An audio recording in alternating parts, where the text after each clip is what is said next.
মধ্যপ্রাচ্যে উত্তেজনার আগুন বহুবার ছড়িয়ে পড়েছে দৃশ্যমান যুদ্ধে, কিন্তু আরেকটি যুদ্ধ আছে যার কথা প্রকাশ্যে কেউ বলে না, যা চলে সীমান্তের বাইরে, আকাশপথের বাইরে, চোখের আড়ালে।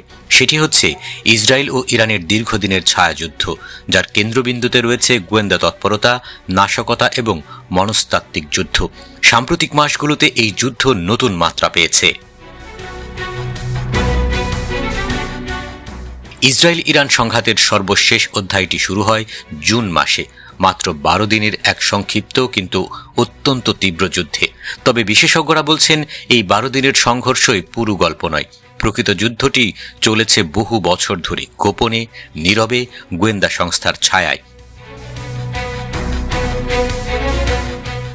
ইরান বলছে তারা সম্প্রতি ইসরায়েলের শীর্ষ গোপন পরমাণু নথিতে ঢুকে বিপুল তথ্য সংগ্রহ করেছে। বিজ্ঞানীদের নামের তালিকা, স্থাপনার মানচিত্র, এমনকি বাড়ির ঠিকানাও। সরকার নিয়ন্ত্রিত ইরানি মিডিয়া এটিকে এক বীরত্বগাথা হিসেবে তুলে ধরেছে। এক বিজ্ঞানীর গাড়িতে লাল গোলাপ রেখে যাওয়া রহস্যময় এজেন্টদের গল্প ছড়ানো হয়েছে। গোলাপের সঙ্গে কার্ডে লেখা ছিল, আমরা তোমার কাছে পৌঁছতে পারি। তবে এই বিবরণ যাচাই করা যায়নি। অনেক বিশ্লেষক মনে করেন এর বেশিরভাগই মনস্তাত্ত্বিক যুদ্ধের অংশ। 2018 সাল থেকে শুরু হয় এই প্রতিযোগিতার আধুনিক ধাপ। তখন ইসরায়েলি এজেন্টরা তেহরানের একটি গুদাম থেকে 1 লাখেরও বেশি পরমাণু সম্পর্কিত নথি চুরি করে নিয়ে যায়। নজরদারির আওতায় থাকা সেই স্থানে ঢুকে ভারী সেফ খুলে নথি নিয়ে রাতের অন্ধকারে বেরিয়ে আসার সেই অভিযান গোয়েন্দা বিশ্বকে বিস্মিত করে।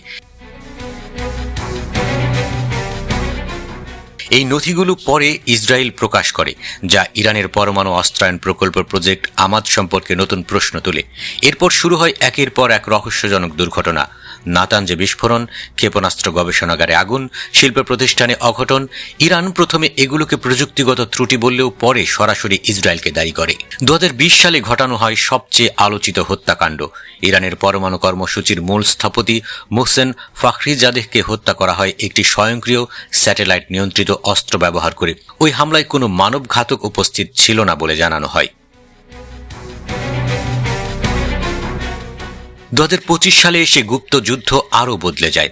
ইসরায়েলি এজেন্টরা ইরানের ড্রোনের যন্ত্রাংশ পাচার করে ভেতরে গোপন লঞ্চপ্যাড তৈরি করে, যেখান থেকে চালানো হয় আক্রমণ, যা ইরানের বিভিন্ন প্রতিরক্ষা ব্যবস্থাকে অকেজো করে দেয়। এরপরই শুরু হয় সেই 12 দিনের ভয়াবহ সংঘর্ষ। যুদ্ধ শেষ হলেও থামেনি গুপ্ত চক্রের লড়াই। ইরান বলছে তারা ইসরায়েলের বিপরীতে গোয়েন্দা যুদ্ধে পাল্টা আঘাত এনেছে। তবে আন্তর্জাতিক বিশেষজ্ঞরা সতর্ক করছেন, ইরানের প্রদর্শিত তথ্যের মধ্যে অনেক কিছুই প্রকাশ্য উৎস থেকে নেওয়া, যার সঙ্গে গোপন নথি প্রকাশের কোনো সম্পর্ক নেই। গোপন চর যুদ্ধের একটি মূল কৌশল হল ভীতি তৈরি করা।